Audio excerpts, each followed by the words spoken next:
All right, good evening, everyone. Good evening, welcome. My name is Peace Twesaji. I'm the program manager of the Thich Nhat Hanh program for for Engaged Buddhism and the Buddhist Studies program here at Union Theological Seminary, which is excited to be graduating its first graduates just next month as a new program. And this evening, is the mic on? Can you hear me better now? Yeah, just a moment. We're going to work on it. Okay, so we'll work on it as I speak. Oh, okay. There we go. So I'll project my voice into the mic. Okay, that'll be good. So this evening, we're offering this program in partnership with the Buddhist Council of New York, which is a partnership that we're going to be continuing through the rest of through May and into next year. We're very excited about this, offering programs like this one and others. And so soon I'll invite up the president of the Buddhist Council of New York. But I also wanted to say hello and sorry that the program director, Greg Snyder, couldn't be here. He sends his apologies and greetings and best wishes for this evening. So, to introduce our teacher for this evening, I want to invite James Lynch, the president of the Buddhist Council of New York here. Thank you. Good evening, everyone. My name again is James Lynch. I'm the relatively still new president of the Buddhist Council of New York here. I'm one of the first non-monastic presidents we've had in a while. The previous president was Venerable Nakagaki, who some of you may have known in the past. He actually couldn't go. He wanted to come here so he could see you and speak to you as well. I wanted to just let you know a little bit about what the Buddhist Council does. We're an organization that basically is putting the heritage community and the convert community of the various lineages in the country that reside in the New York City area together in a harmonious way. It's really an exciting time to be a Buddhist because the times are so challenging. It sounds weird to say it that way. Because the times are challenging, we need to come together so that we can have a way to create positive change. Our underlying theme is called the New Culture of Peace. And the New Culture of Peace, we always use the term peace. Peace this, peace that. But in a real sense, it's the idea of beginning to create organizations, dialogue on the basis of respect. To revere each person and each encounter that we have. To recognize that everything that we do is sacred. There are no disposable people. There are no disposable opportunities. We're all in this together. And when we revere each other, we can change the world. And so with that as my opening, I'd like to really thank Union Theological for partnering with the Buddhist Council of New York and to start this ongoing dialogue. A lot of times we sit and then we go. We'd like to say this is the beginning of something where we sit, we plant seeds in each other's hearts, and we work together wherever we are, regardless of where we go. And so with that, we have a wonderful speaker tonight, one of the, I think, great Buddhist teachers in the world. And I don't think that I say that with, and he doesn't want me to say that. He said, don't say that. But it's really my truth. I really feel that way. And I'm just going to read a little bit about his background if you don't know who he is. Venerable Pema Wangdak, a Tibetan Buddhist monk, was sent into the West in 1982 as the first of the younger generation of Tibetan teachers in America from the Shakya lineage. In 1989, Pema founded the, I hope I'm making it sound right, Vikramasila Foundation, which encompasses the Palladian Shakya centers in New York City, Woodstock, New York, Philmont, New York, Englewood, New Jersey, Springfield, Vermont, Portland, Maine, and Dayton, Ohio. Pema was recognized with the title of Khenpo by His Holiness Shakya Trizin in 2007. He received the Distinguished Ellis Island Medal of Honor by the National Ethical Coalition of Organizations in 2009 at Ellis Island. Khenpo Pema Wangdak has been guiding Western students for over 35 years, and he continues to travel and teach extensively to Dharma centers around the world. I think we're really, really, really privileged to have him speak to us and give us some guidance. Thank you so much.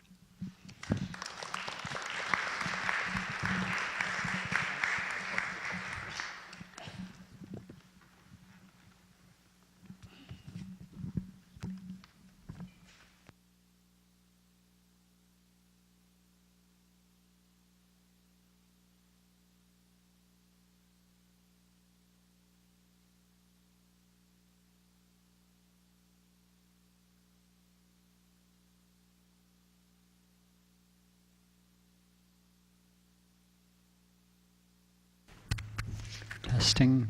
Okay.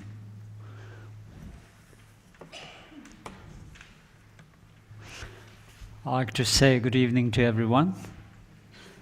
And first, I have to apologize for my look. I feel very unfashionable with these bulky things. But this is my makeup. I'm too skinny, so it looks better for me. In case, just to make it up. I'm very happy. It just reminds me of me being here. I've been very much in this neighborhood my whole time. Some 34 years ago, my teacher came. I don't know, maybe the same room. I don't remember. He gave a little talk. It's just time passed, right? Yes? Okay.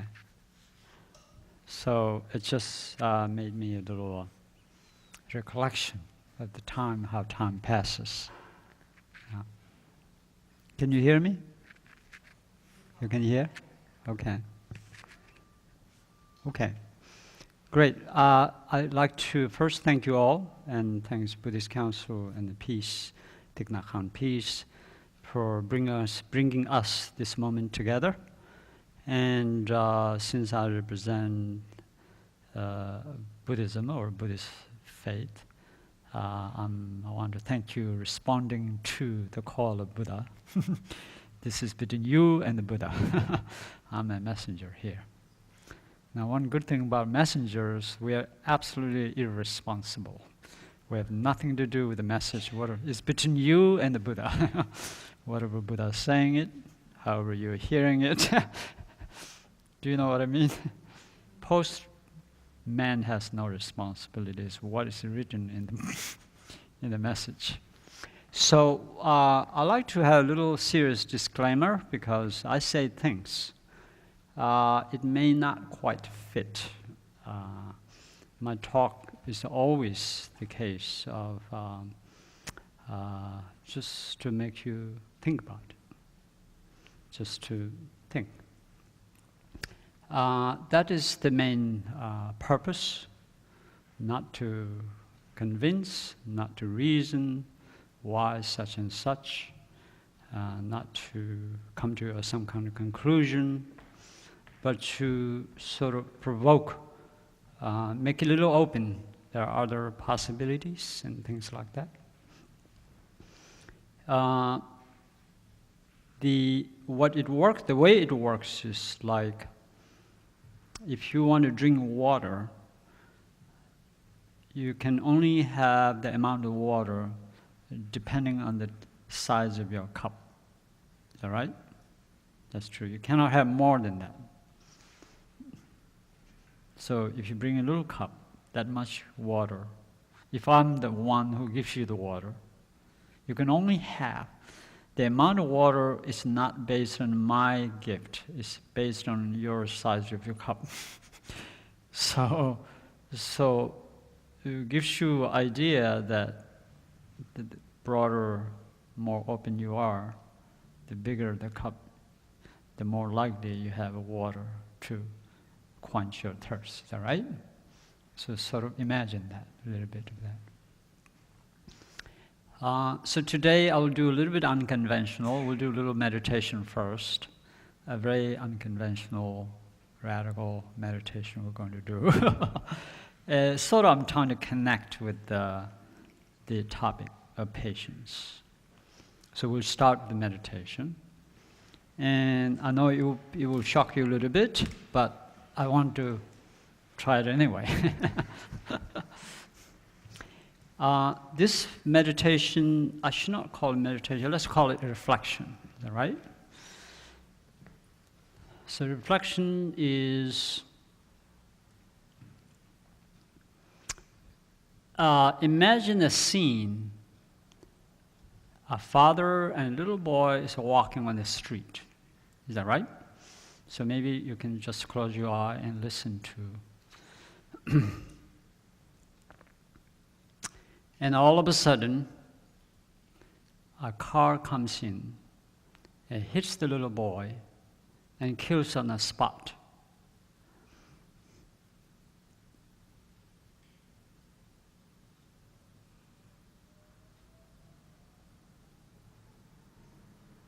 Now you have to imagine how you're going to respond to this.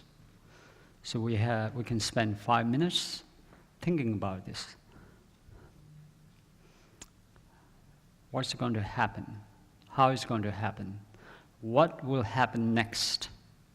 This one scene that happened in one instant. You have to respond to this as if you are responsible how to respond to this event that took place.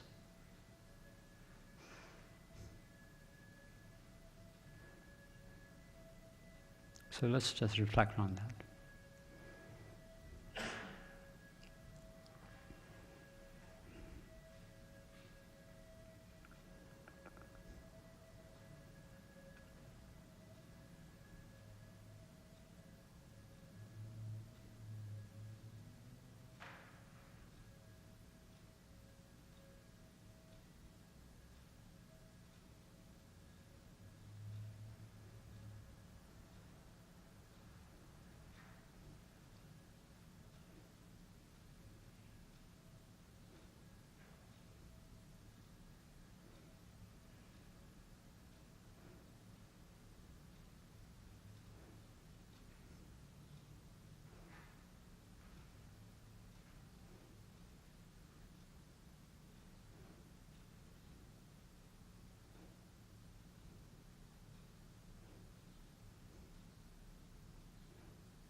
Thank you very much. So we'll talk, I'll leave that on the side. Whatever you have been thinking, reflecting, or distracted, whatever you're doing. Let's we go to the patience to self. But I want to sort of learn to connect to the topic, to the scene, as you are the father. You saw your only child just gone like that. Is that right? So you have to be a little bit intimate to the setup. So I thought, just think about it, and I don't want to talk about it anymore. You just think about it.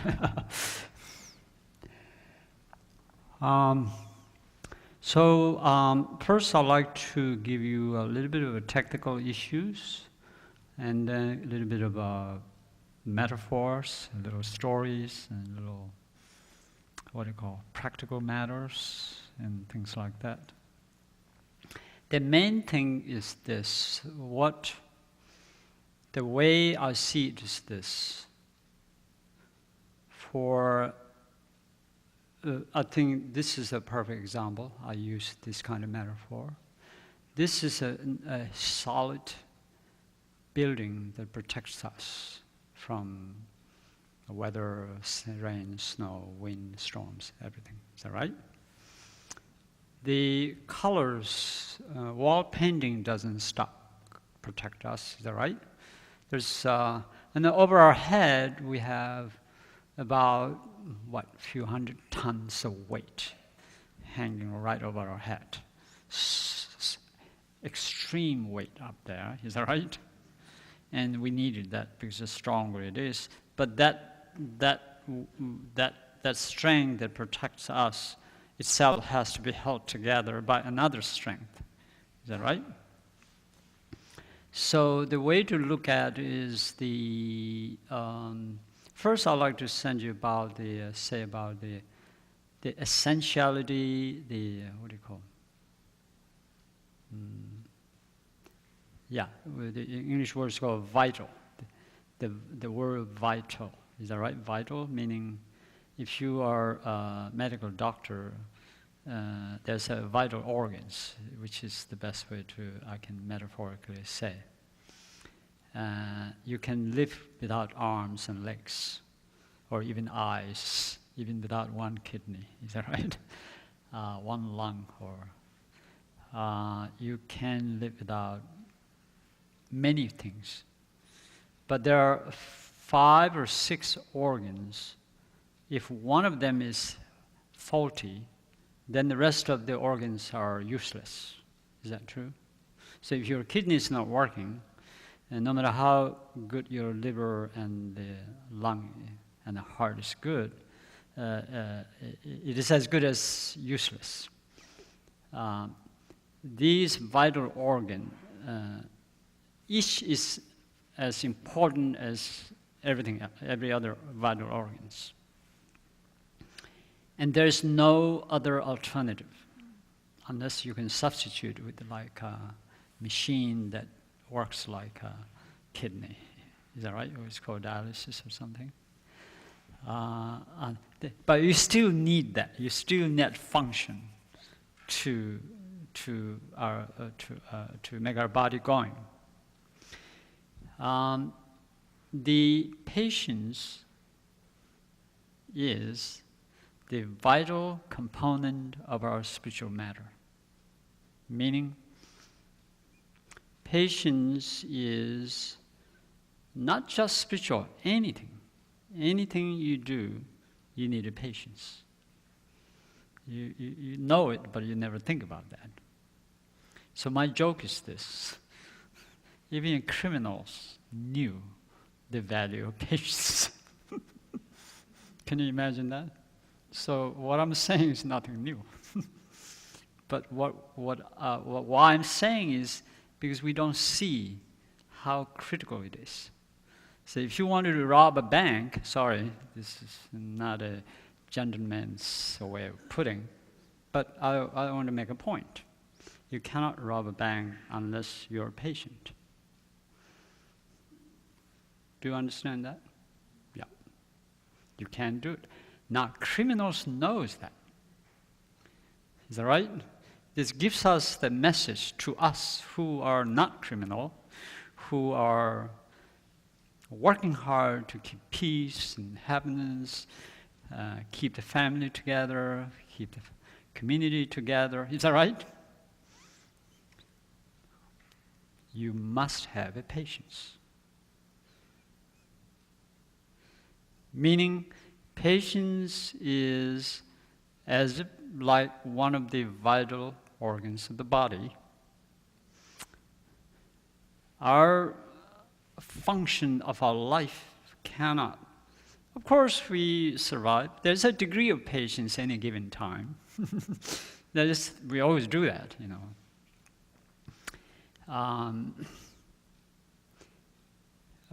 But we need to understand the critical,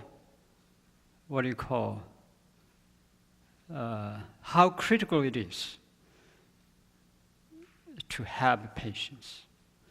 You cannot, like among other things, you cannot lose the sight of the patience. The patience within the visibility, making sure you're connected to the patience. Meaning, imagine you are fishing in the night, your only license to fish is in the night. So one of the most important things is to make sure, unless you have a nice fancy gadgets, in the good old days, you have a lighthouse. Now, one thing you can't do is to lose the sight, the distance. And then you make sure that the lighthouse is, the light that coming from the lighthouse is visible. Now, as soon as if somehow you miss that, you're in bad setup. You could get disoriented instantaneously. You will not know which direction to go home safely. So that's critical. Is that right? That's a critical part. So I'd like you to today, at least if I'm successful in sort of provoking your mind, my message is let's don't talk too much about peace. Because it's like talking about a heart where kidney is totally ignored. Your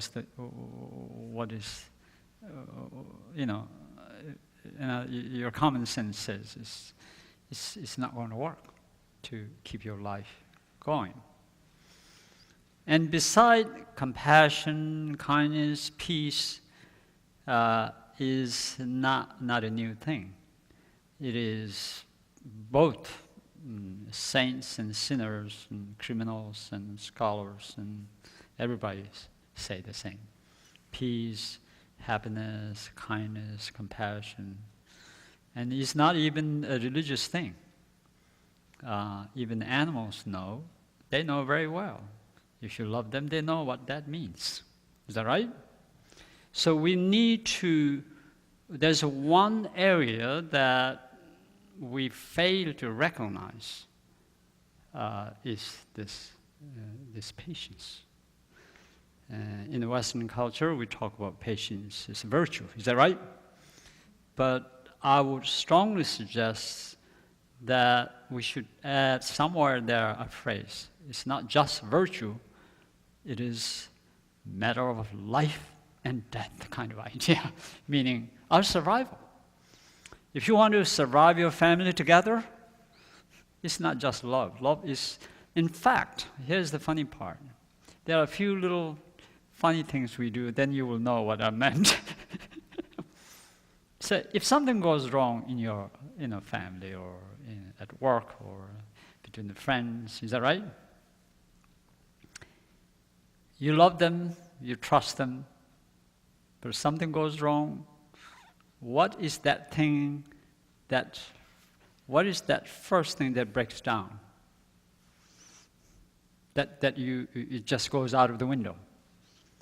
What is that? Peace of mind.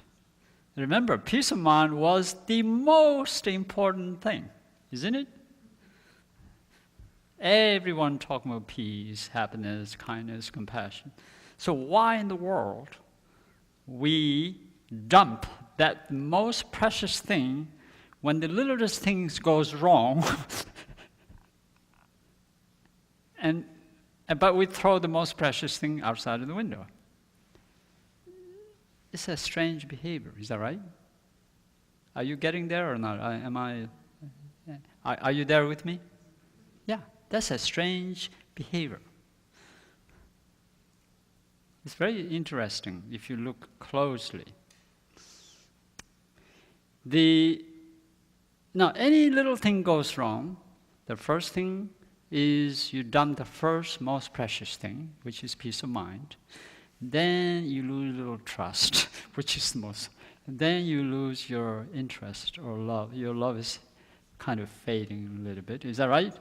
Then you say, I think it's important. Let's separate. It's not working. It's funny, is that right? And you still believe that you love one another. Is that true? And I think I trust that. You still believe. But then why it's not working? Is that right?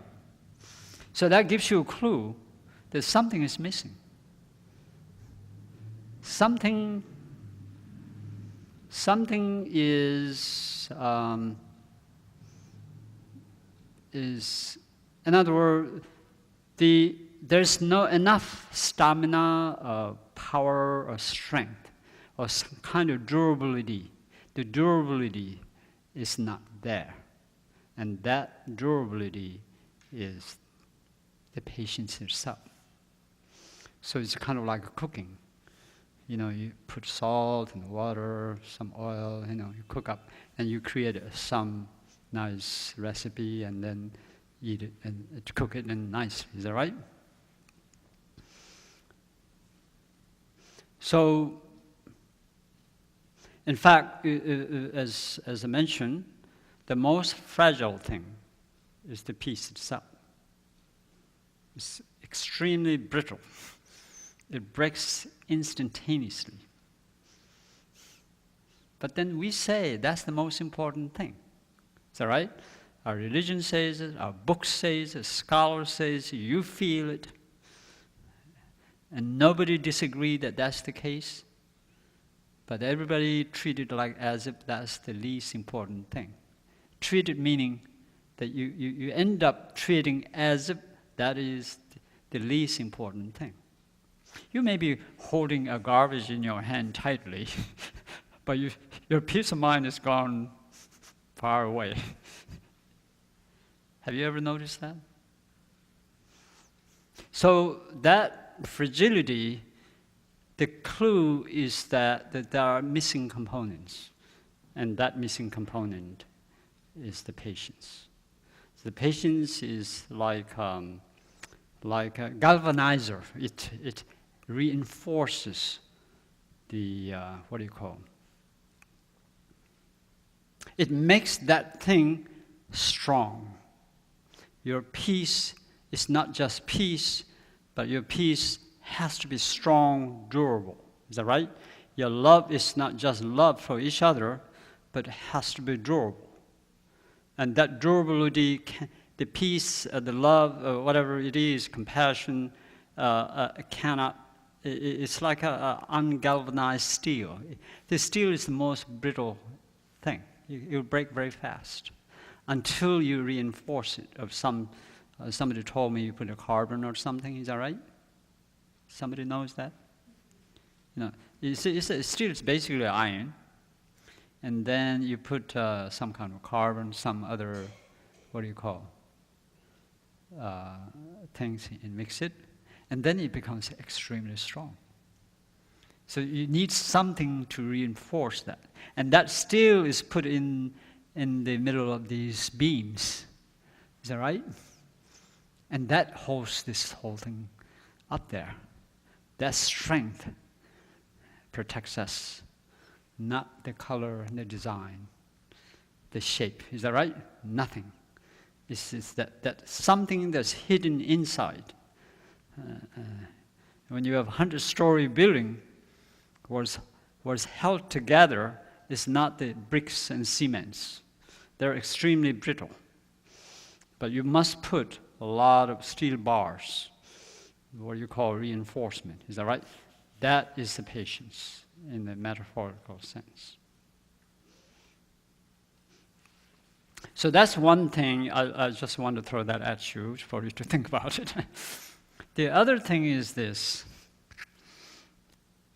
There is a virtue of having patience, but there is also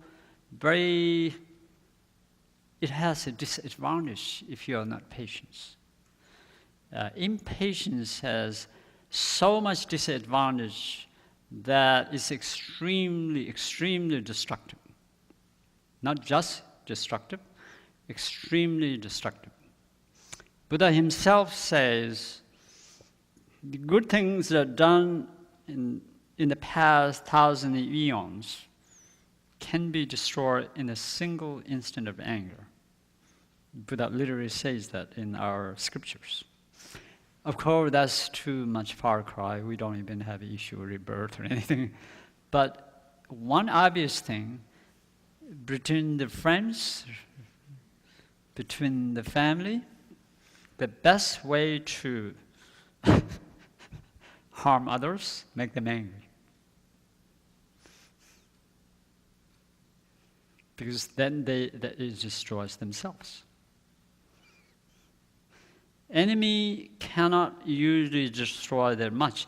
Enemy's main purpose is to make you upset, unstable, angry, disturbed, irritable.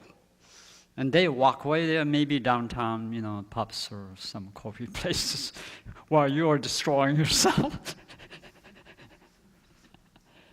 And if you are a meditator, you will discover that that is precisely happening. So, I don't want to teach you this kind of teaching, but that's what happens. Nobody does it, but we'll do it to ourselves. And you can break the friendship for a lifetime in an instant. All right? And have you ever seen a nice, angry person? Probably not. The nice person has to be always what? You call it smiling and gentleness. But I would say the patience. Because patience is behind the bar, behind the scene. Is that right? And it's true. If this is one thing you can take home tonight. For 1 week, you practice patience ruthlessly. Come what may, like Gandhi would say. Is that right? No matter what they do or do to me or say or look at me, for once I want to challenge the Buddha. I want to see, after all, what Buddha taught has some truth in this. Is that right? Just for fun of it, at least. Even for fun of it, you might get something out of this. Is that right? But this is true. Notice that when you are patient, there is some kind of dignity. There's a dignity there. And people naturally respect people who are graceful. Is that right? Who are calm and grounded, and who are deliberate in their act, words, and deeds, or whatever. So,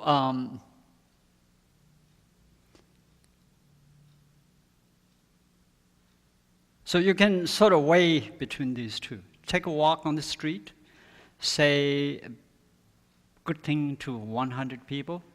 Is that right? And make them happy. Chances are nobody will hate you. Is that right? Maybe one hates you. But that probably don't count. Or just take a walk, and the next day, just take a notebook, by the way, just to make sure that you count the number, and say nasty thing to 100 people. There's a great chance the 100 of the 100 will be very upset and angry and even hurt you. Is that right? So this is the truth that nobody can deny. Is that right? Now, I don't have to tell you, you don't need to hear this. You know it. Is that true? So remember, keep these as a reference in our behaviors day to day. No one likes to be angry. Is that right? Everybody loves to be pleased and respected, and everybody loves to be patient and nice and kind. Is that right? So beside this truth, there is an inner problem, which is a little bit subtle, and that is this. One thing I always have a difficult time explaining, and I get into trouble a lot of time. Word patience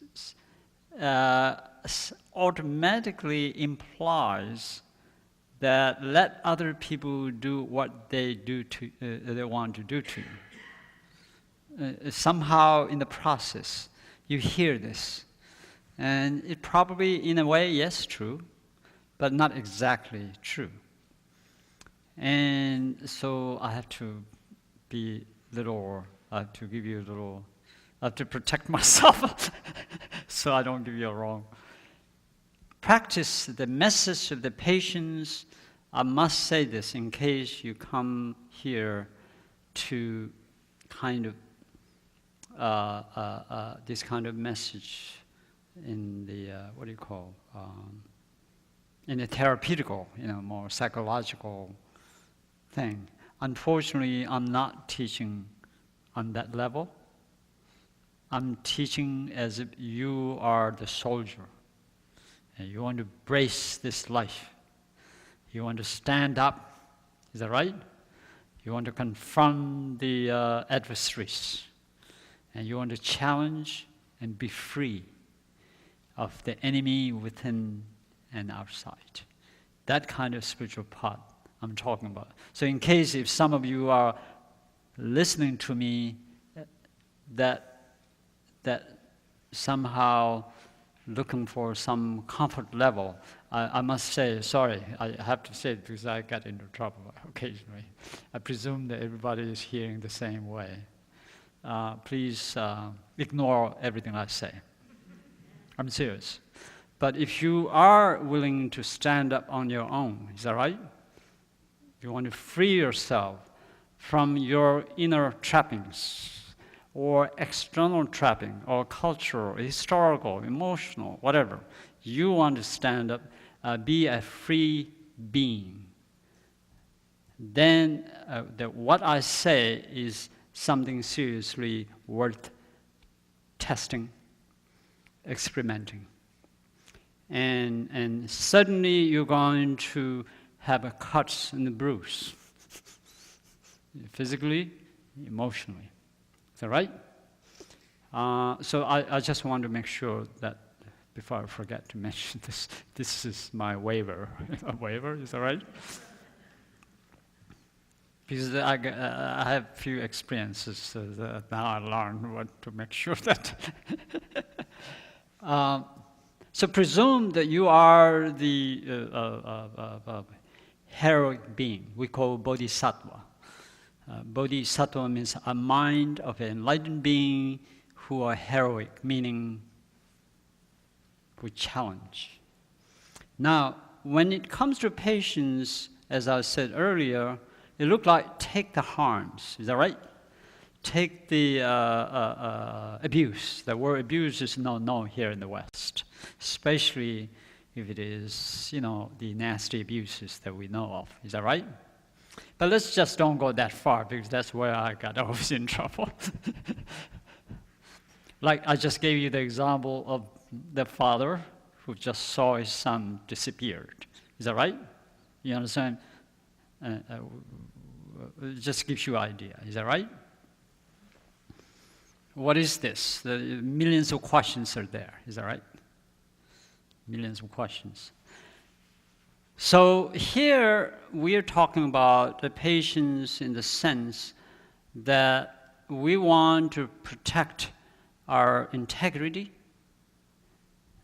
sanity, dignity, I remember Harvard Dean. Is there a Harvard Dean? You remember that Harvard Dean, Democrat runner for president? You remember the scene? That is what impatience looks like. Every given moment in your life. And I've seen that other politicians do that. But that there are politicians who can get away with it. Don't be lured. Don't be lured. Because the truth takes its own toll. Is that right? But we don't want to judge. This is not, what you're hearing is not for the sake of judging others.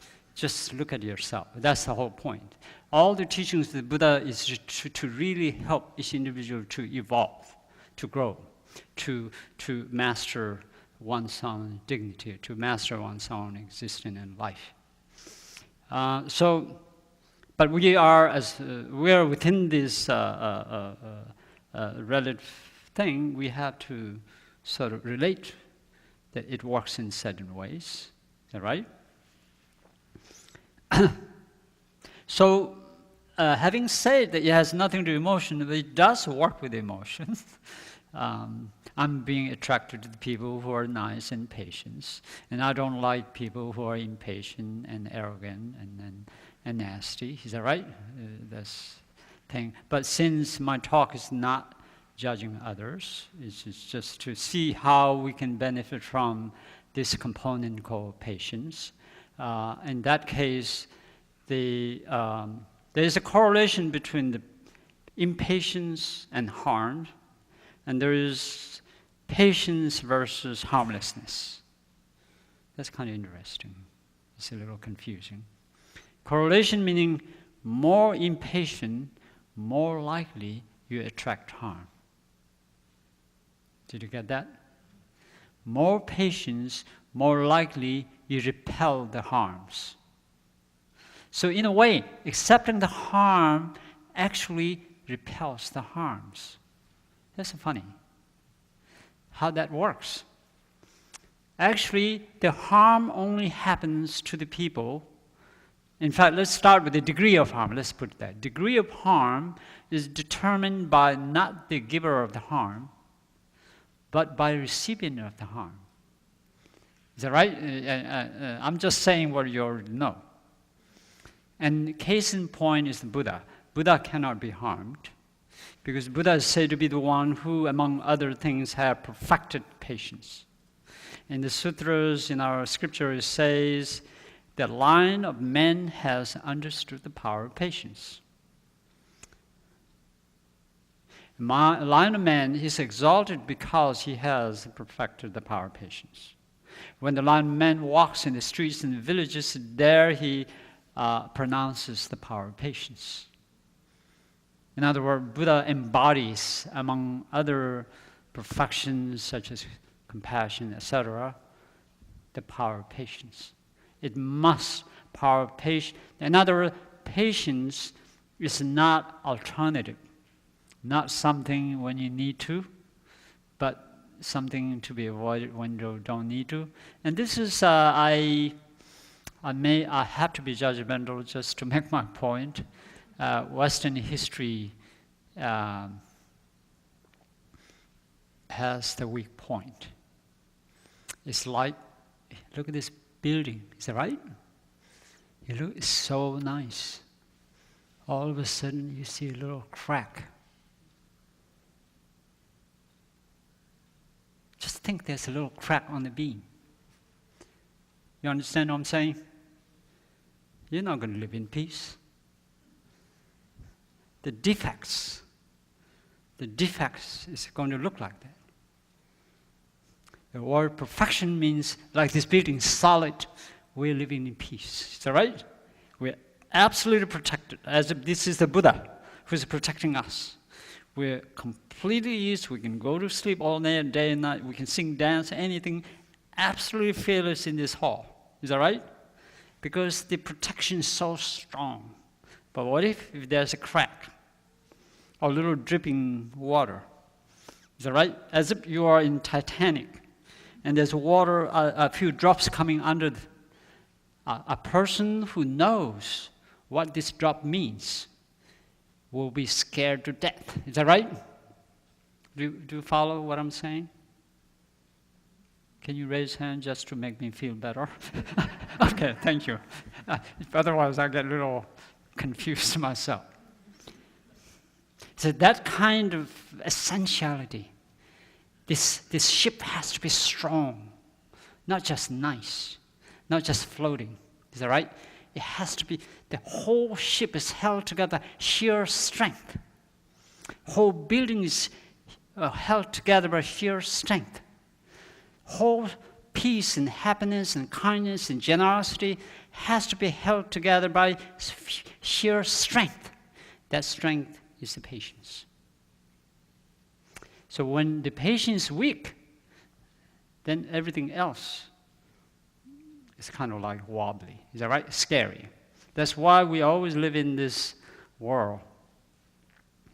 We are literally sitting on the volcano of nuclear weapons, basically. Is that right? And then that represents our patience. I'm not talking about patience in the sense nice and smiling. Maybe the people who make these destructive weapons, they have a good life, maybe. They are well paid. Is that right? Their healths are insured. Is that right? And I don't think, in fact, they're at all angry at all. Maybe they are the nicest people. There are nicer people, who knows what. Am I making any sense? Yes. So there's more to understand what patience is. Is that right? So basically, patience in itself has to be moralistic based. That's why the saints and sinners are different. Is that right? But the moral component we bring into the patience. In other words, each vital part must include each other's. Patience is useless if there's no moral, ethical values. Is that right? That's why I've seen it in the movies. There are a lot of rascals who will die for their buddies. Hey, you know what? They look better than me. I don't know. They'll die for my buddies. Is that right? They will do. They will die for their friends. That's fascinating. It's kind of very confusing. Is that right? Do you understand? Because that's a moral issues, But for now, today, we are going this way. Patience and see others in the content and context of the patience. Is that right? So if you want to be happy, have a happy family, let me do a little salesperson, on the sales ideas. Let's start because that's what you may want to hear this. I'm thinking too spaced out. Is that right? Am I too spaced out? Oh, okay, thank you. But let's come back to a little personal life of yours. You can actually sort of subscribe within your own little life. Is that right?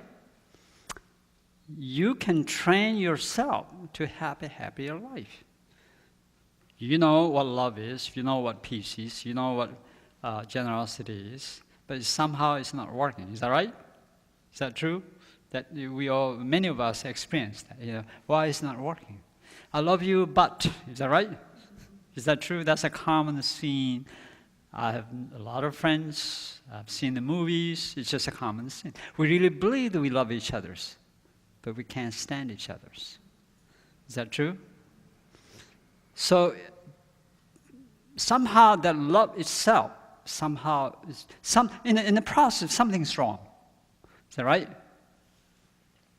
So you may want to, for many reasons, stronger you are, less harm you receive. That's the golden rule. Meaning there's a catch-22. You don't want to be harmed, you get weaker. You're willing to receive harm, you get stronger. Stronger you are, you receive less harm. It's a very funny, cycle. Something we don't want to be part, but something we should be. It's kind of very irritating, actually. You know what I mean? To free yourself from harm, you're being suggested now here, accept the harms. The point is, if you're willing to accept harm, accept the defeat, in our teaching in mind training, it says,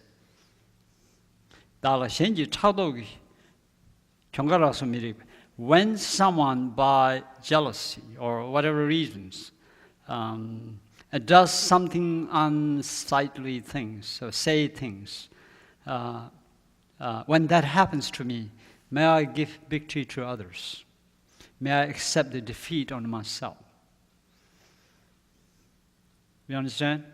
So I should give you a few little examples from my own little experiments. And don't think this, I always practice like that, but I'll give you some of my success. You want to hear the stories? This will cost you 10 cents.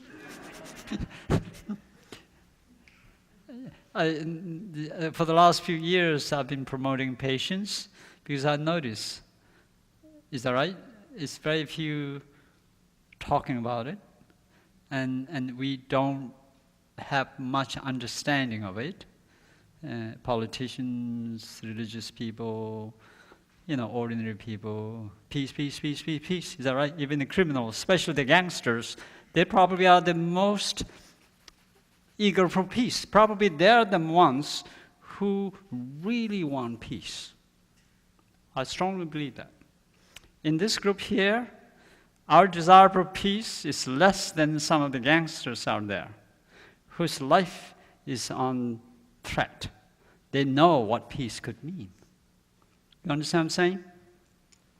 It's a strange way to put it, but we have to go into the real life. This is real life.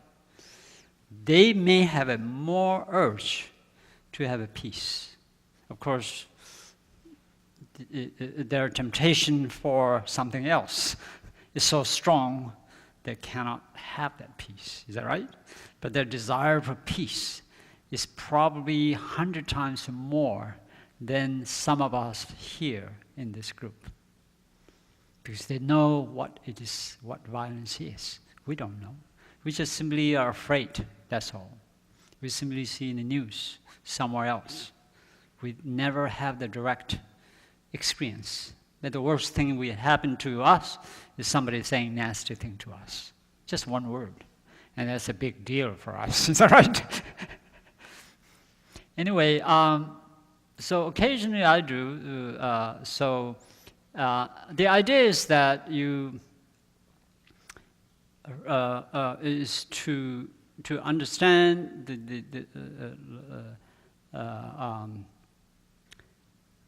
that accepting harm is not that bad, but it has a lot of values. So you have to sort of create a little bit of inner culture. So you have a little mind setting, like a computer setting. You set your mind. Say, okay, it's okay to be abused verbally. So let's say verbally. If somebody thinks you just put a little setting in your mind, it's perfectly okay. If somebody says nasty thing to me, it's perfectly okay. In fact, it's so good. It happens to be me, not somebody else. It's that kind of things. And now you have to bring a different kind of mindset. The setting is important to work with. You have to work with something. You have to work with something. Is that right? You have to have a certain guideline, certain principle, certain point of view, or certain thing you follow. Is that right? So you say, you create that mindset saying, okay, it's fine. It's okay to be abused. I don't mean anything, but just say, let's start with the little things. Is that right? Little things. When you okay it, somehow your mind settles for it. Especially when thing happens, no big deal, it's expected. Is that right? So you do a little training. And I do a little training like that. Just recently, I'm in a taxi, and the taxi driver was very verbally rude, saying to me that, shout, I can't hear you, or something like that. And then when I got to the destination, then he said, come on, come on, come on. It's like that. So it was very rude. So I said, I got to do something with this. Now, luckily, I'm talking patience, is that right? So I have to at least practice myself a little bit, is that right? So I'm aware of this. So I said, okay, I'll no hurry, I'll get ready. So I give him the fare, and then I give him a huge tip, just as a revenge. All right? And it works perfect. He wins, I wins, we both wins, nobody. That's the way. We've got to do something, is that right? It's not like, say, you sit there, okay, you can harm me, okay, that's okay. No, we're not talking. In fact, patience, one of the best examples of patience manifested in the world are people like Gandhi, Martin Luther King, Nelson Mandela on the world stage. But I don't think they are the only people. They are ordinary people. Mom and dads hidden somewhere. They are also practicing. There are people like that who holds their family and community together. Do you understand what I'm saying? So let's think about it. There are a lot of people out there, good or worse. Either they know it, they practice patience good, or they have a blessing, or they are simply put up, which I know psychologically is not that healthy, but still, at least instead of harming 10, at least one is worth one suffers. Do you understand what I'm saying? That's what people like Gandhi will do. If we just can't understand what is there is to be found to risk their life online, they know the value of patience. Is that right? So they see the value of their life, they see the value of their patience. Is that right? Because this patience has so much effect, at the least in one's life and around oneself. And if you are great leaders like Martin Luther King or Gandhi or something, then you can see the common sense. It affects the whole world. But you still need that patience. You can't do it without it. So I do that occasionally, you know. And one time I was taking a bus, and then the bus came, and then left, right in front of me. Just slow down, and left. So I have a choice to think whatever I want to think. I decided he didn't see me. That was it. Is that right? It's simple, very simple. But the two people, a husband and wife, coming after me, trying to catch up, and they were shocked. And they were so angry. And they're saying, blah, blah, blah, blah. I don't remember what they're saying. And then they were a little embarrassed because I was sitting there like as if nothing happened. Because I have my different mindset. I just put my mindset, he didn't see me. After all, I don't know. Maybe he didn't see me. Maybe he did see me. Maybe it was intentional. I have absolutely no clue. I cannot be for sure at all, no matter what I say. So the best thing is to think what is good for me. Do you see the point there? But they are certain about them. I'm certain about mine. That's so interesting, right? But we both have no clue what really happened. We both decided that is the case. And after a while, they're so embarrassed because I was sitting there as if nothing happened. And he said, I know, you're a monk. He says, it's so funny. It's very funny. So I would strongly suggest start with the little things. At home, inconvenience are not irritable things. You have to treasure. You have to treasure. You have to act like everybody's like little newborn baby just gave birth. Is that right? How many of you get angry with the angry baby? Do you get angry with the angry baby? No, nobody does that. So we should be loving each other like everyone is like a little newborn baby. Is that right? You have a choice. This, we have a choice. We feel like we don't have a choice, but we do have a choice. Now, that feeling, I agree, you feel like, and that has to be like that. But if you sort of go a little bit beyond the feeling, you will notice that's just a feeling. And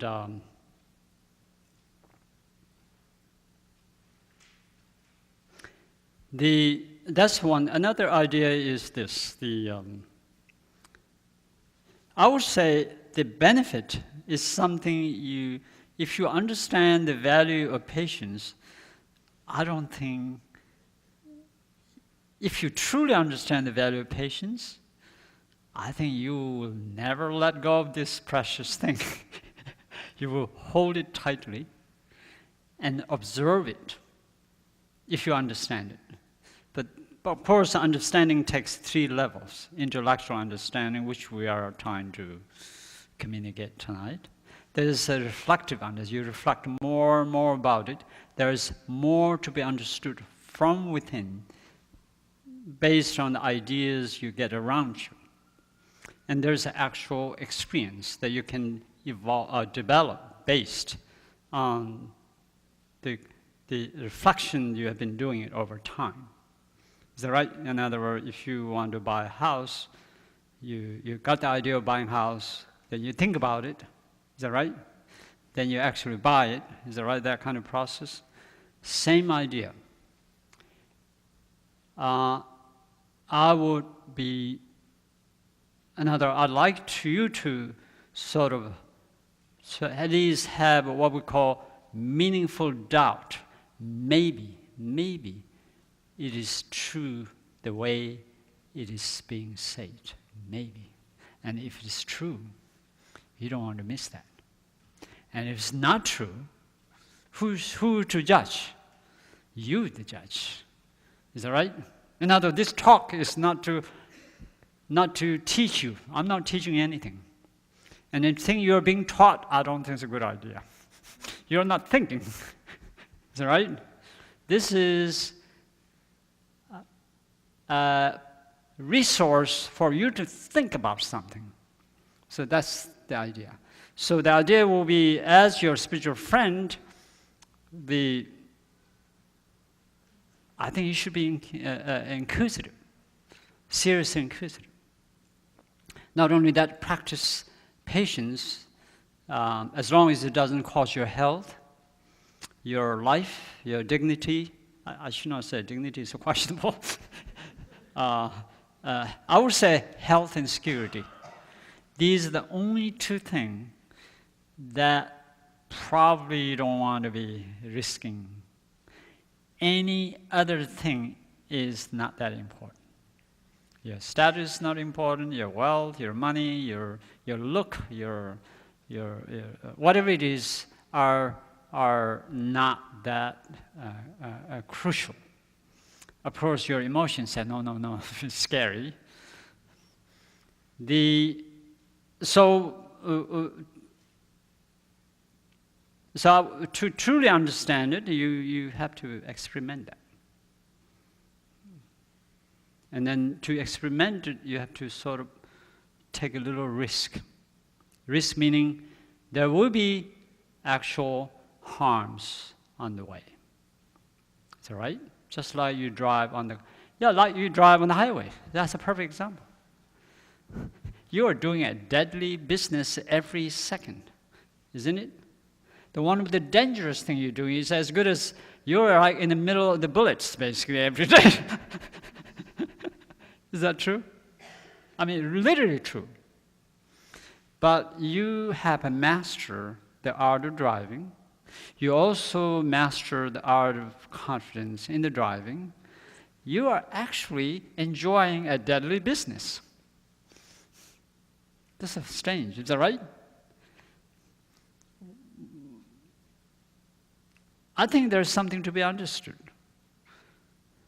That you can also learn to do this business of patience, even though it's kind of risky. Is that right? Maybe they will take advantage of me if I let them do this. This is a typical reason why we curl ourselves. We're always on the defensive side. We always want to feel like we have to speak up. Is that right? I'm not against speaking up. And then speaking up, sure, Chinese government some 10 years ago said to His Holiness the Dalai Lama, if you shut up, we'll think about it, he says. Meaning, you be nice. You don't say all these nasty things throughout the world. His Holiness says, but that is one thing I cannot agree with you. So what I'm saying is that don't be confused. In fact, patience actually is more active, powerful act of a different kind. Is that right? A powerful act, a different kind that does not harm others, that doesn't harm you. Everybody wins. Like the example of me giving a big tip. He wins, I wins. We both wins. Is that right? So far, all our actions, if somebody wins, it's always at the cost of somebody else. Did you notice that? It's like a gambling. It's like we're watching a soccer game or something. Everybody is so happy because they win. But you know the other half of the world is miserable. In other words, our misery is our happiness is based on the misery at the expense of misery of others. Same thing, every culture. Thanksgiving, poor turkeys, millions of turkeys. Christmas, millions of Christmas trees are cut off. Whether the tree has mind of its own or not is questionable, but at least we bring a destruction of some sort. In Tibet, in good old Tibet, when New Year coming, a lot of ships are, shared. Every culture, whether it's gambling or celebration, there's always some abuse somewhere there. No culture is, exception. Everywhere, East and West. So we can find a path that exists that everybody can win. But it requires a lot of components, of course. Patience cannot be just, okay, good, I better. How are we doing? Sure. When are we supposed to stop? Oh, sorry. Yeah, let's then ask questions. Sorry. Anybody have any questions about? My voice is loud, so sorry. Anybody? Any question? I can put the mic around. I have a question. Thank you so much for that wonderful talk. One of the things that you were saying about patience, some of us may be Buddhists, they're the 6 paramitas. Is it similar to forbearance in that in where you're presenting it? The idea, I've never heard it quite put like this. The idea of one forbearance is the idea of, I guess you've triggered in my brain to be patient, as opposed to not do something or yes. as do with diligence. Does that make sense? Yes or no? I think the one thing when the Dharma is spoken in English, you hear in a Western context. So half of your responsibility, yours and the teacher as well, we are literally giving a new meaning every word we use. Even the word religion has a new meaning. In fact, 30 years ago, people were wondering whether the Buddhism is a religion or not, Then finally we realized, let's call it religion anyway, just dump it, it's easy. So now it's a religion, you know what I mean? So it's a culture, the word meaning changes. 34 years ago, I have a friend in seminary who is a Christian minister, and I blurted out, mindfulness, right here. And he looked at me and said, what kind of English you're talking about? What kind of English were you talking about? So I was a little embarrassed, I didn't know the mindfulness is not an English word. So now, after 30 years, we use a common language. It has its own meaning, is that right? So word patience is extremely misleading if you keep hearing what you know. So as a part of the lecture today is to kind of redefine that. And the simplest way to redefine patience is a mind that is undisturbed. That is not, let us say in a rudimental way, not angry, not upset, not hateful. But that is also questionable if you don't combine with the morality. The morality in Buddhism meaning no harming. So basically, patience, whatever that is, of mind, there's an undisturbed mind, in conjunction with ethical values, becomes a complete patience. Otherwise, you can see, I'm pretty sure, there are a lot of rascals who are doing bad things, and they're doing meditation. Is that right? Can you imagine that? I'm pretty sure about it. They have in their shelves. Is that right? Well, they're doing all the rascal things, and they have all the books reading for the peace of mind. Is that right? For patience. Is that right? So I think simple definition is mind that's not angry, hateful, disturbed. The mind that's calm. Calm meaning that you are not carried away with the inconvenience. I think that would be the patience. It does not mean patience means sit there, let other people hit your head. That probably, that would be a stupid idea. In fact, what you should do is, if somebody is hitting your head, you either run away, is that right? Or you sort of try to stop it, if you can, is that right? Or if he already hit you, it's better to take care of it. But make sure, keep that peace of mind. That is patience. So the practical aspect of it, probably you know better than me. All I'm talking about is how to protect your mind from being destroyed by yourself. Is that right? Because that mind, when it's disturbed, reflects, it come out in negative words, negative reactions. Is that right? Negative feelings, and you don't like to meet that person again. Is that right? You never want to talk to that person again. All these emotions just like a rushes in. Is that right? But if you're peaceful, these are not going to go, they're not going to come. You will not have enemy. In fact, that's the best way to control, challenge the enemy. And I'll give you one little example that happened to me, which is kind of funny, but I have to tell you this. When you're in school, when you go to sleep, your friend will disturb you. Is that right? Wake you up. And I get really angry. Have you ever done that? People disturb you? Have you done that? Luckily, I'm not alone. And I woke up and I'm really angry. Is that right? And they're so happy because they look at my angry face. And then run like as far as this corner, looking from the distance, laughing at me. And then I go to sleep and they will disturb me. And that went on for days. So I was thinking one day, why me? You know, like a typical question. I was just thinking, why me? And I was looking at the whole scene like we meditated in the beginning here. It's simple. They do this for one reason. They're having a great time of my misery. Is that right? And once I discover that, I have the answer. The next day, they disturb me, just hold it tightly. And disturb more, hold it. After a few times, that's it, they're tired. They're going to never do it again. So when you accept what is acceptable, patience doesn't mean accepting mindlessly. Is that right?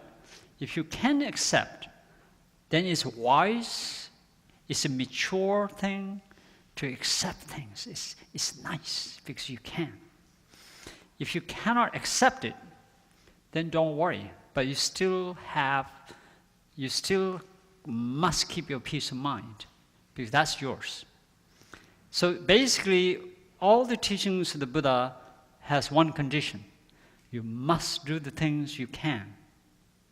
And you must not do the things you cannot. because you cannot. It's an extremely common sense. Can you smile? Is that right? Can you be a little nicer?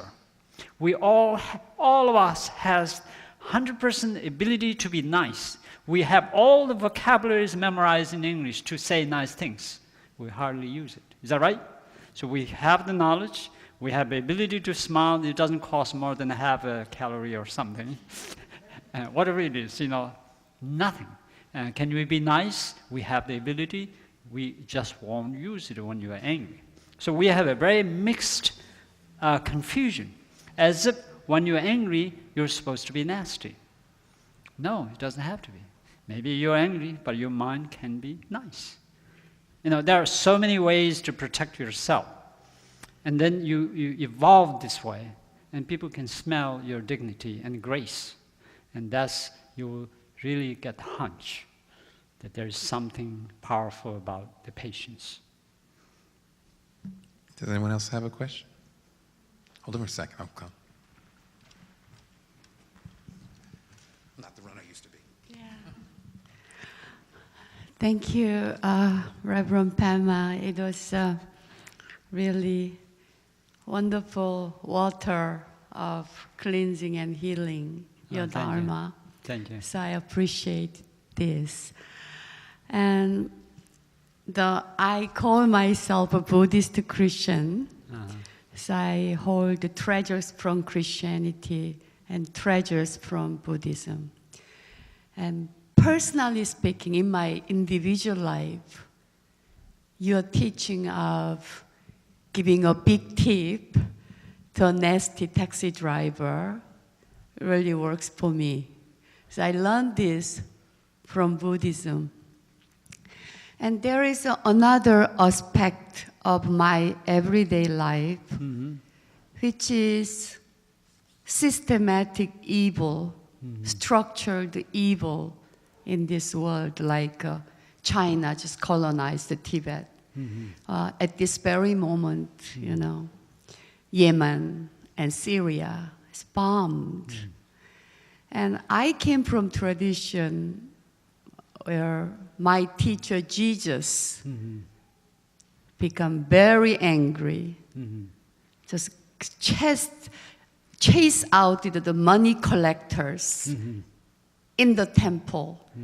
He's almost violent. He just took this money changer table and called them with the four-letter words, like you are a whitened tomb, and that is like translated in today's language like a son of a bitches, something like that. Jesus used all this language.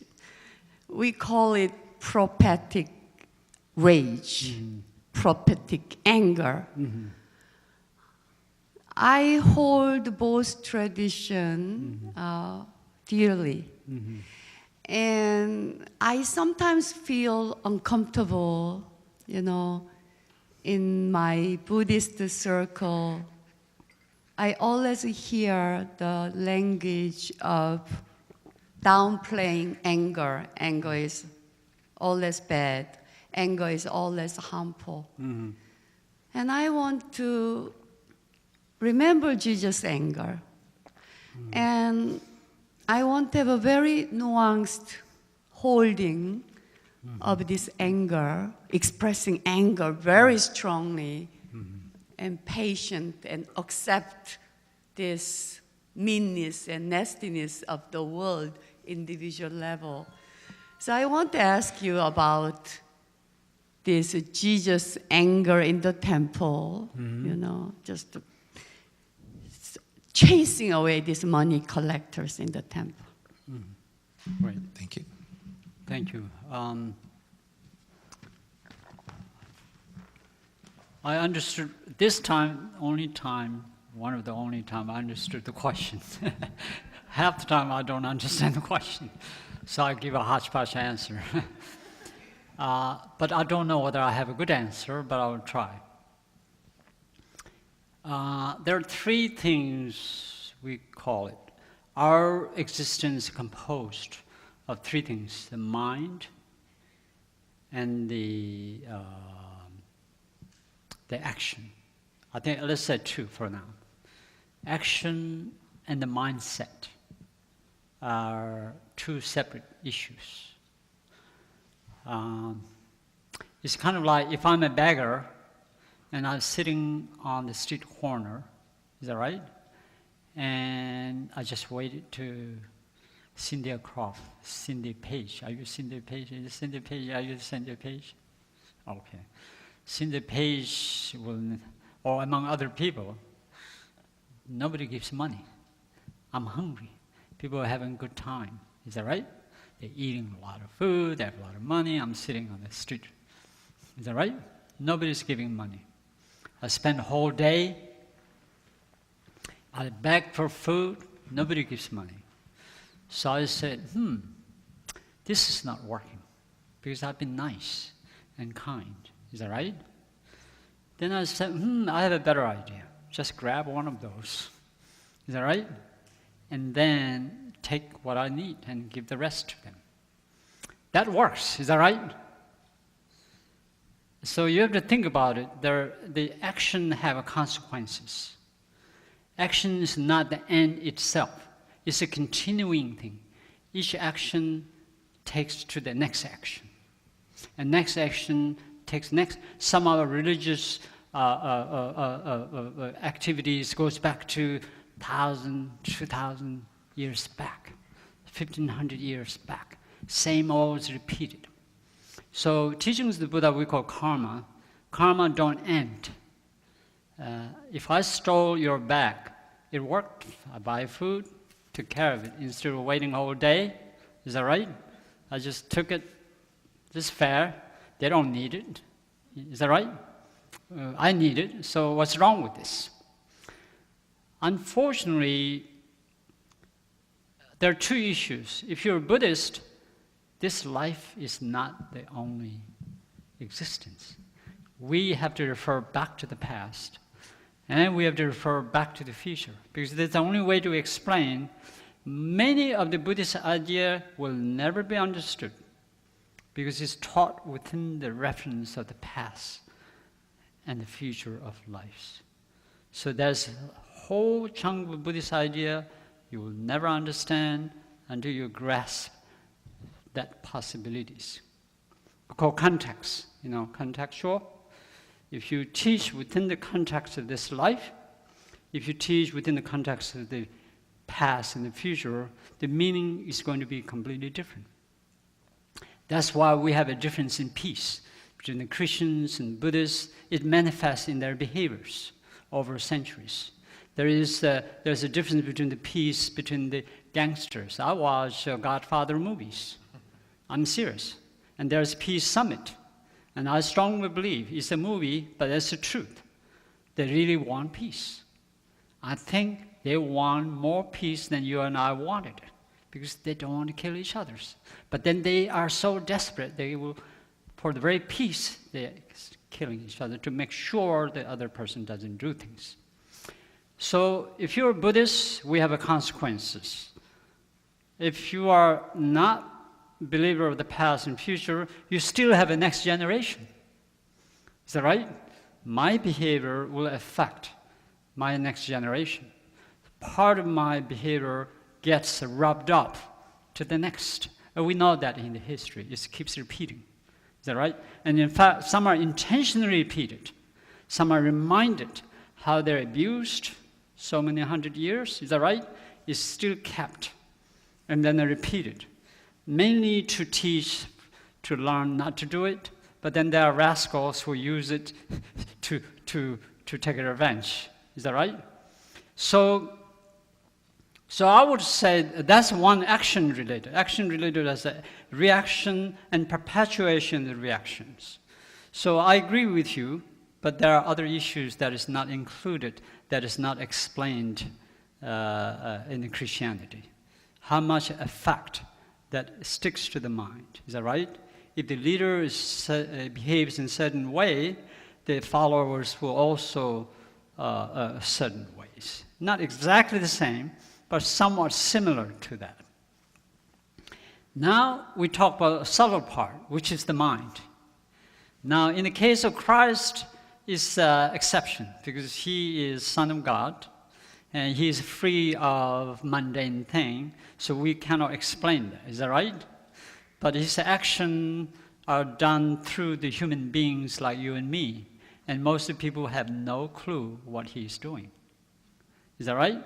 So, what Buddha's teaching is saying that if you change the mind, your action will change. But if you change the action, it is not going to change your behaviors. So basically, if you want this big machine to behave a certain way, like say there's a big machine, like a mechanical machine, you cannot control the machine. You have to control the little computer that's hooked up. Is that right? Everything that is done there has to absolutely connected and control little chips inside our codes and programs. Our mind literally dictates our words, our behaviors, our thoughts, our kindness, compassion, hate, and all of it. So I would say what Christ did is right. I have no problem with that. Just like I grab it, and if I can, I will return the money back in future. You know what I mean? But I have consequences. Consequences of scaring people. Is that right? Like Gandhi was kicked out of the train. Have you ever watched Gandhi movie? The downfall of the entire British Empire was somebody who kicked this little guy. That's the beginning. The consequences are humongous. Now, this is obvious because of one man's action. Every one of us has a similar effect that cannot be quantified and measured. Every one. No one has less or more effect. So what Buddha is talking about is more of an insight. Now, Christ and his teaching are abused by Christians, and Buddha's teaching can and are occasionally abused by Buddhists. So I think you're responding to that because you're compassion, nice, peace, patience, it's okay, let all the negative, bad people keep doing the bad things. Is that right? And that's what probably you're expressing. That's true. But Buddha never said that. In fact, the greatest action, it takes a lot of courage, a lot of action, a lot of bravery to be peaceful, to be kind. It takes a courage to be rude, violent, aggressive. And that's why we get confused with that. So it's important which is which. Yes, there are times we do that. Yes, there are times we have to grab somebody's back. Is that right? I'm not suggesting that. But, you know what I mean? Even in Buddhism, we have the stories. And occasionally, I'm sure a great teacher will practice that. You won't know that. Is that right? For example, in our scriptures, it's a well-known scripture. There is this sea captain who is taking 500 people as a passenger. And there is this bad guy who is bent to drown this ship. The only way to stop is to kill this person. And it's in our scriptures. So we don't talk too much about it, partly because it's dangerous. Is that right? But the action is there. But I think your question is very good, and it addresses the complacency of the naivety of compassionate and kind of a pseudo understanding of what patience is. And that I agree with that, and probably you're addressing with that. But I think there are two areas that we need to address. And then both are equally valuable. We cannot be lured to meditation only because a lot of bad things happening, nor we should not think and say, we better go and take care of this. And that's how every dictator thinks like that. Every dictator always has this idea that the past didn't do right. I want to set that record. Is that right? Even the Christ, what did Christ do? He did great deed, but he didn't do everything. What happened wrong? He should have taken care of everything. He didn't. Buddha should have taken care of everything. He didn't. It doesn't work like that. So, but we should not be lured by one way or another. You know what I mean? The people who are very meditative, all the answers in meditation, I don't think so. The people who are so action-oriented, they think the sitting meditation in quietness is kind of like a bullshit, passive nonsense. That's not true. That's not. It has to be organic. There's a physical act, there's a social thing, there's an inner spiritual state of mind, there are politics, there are economics, there's a science, there are psychology. All of these matters. So if we pick one thing, if we say as Buddhists, Buddha's teaching have all the answers, I think is not right. Nor Christian, nor Islamics, nor science have all the answers. Is that right? So we want to see, in fact, in our scripture it says, so I'm trying to show off my memory power. This is like traditional teaching. We always, what do you call, quote a lot of things. It says,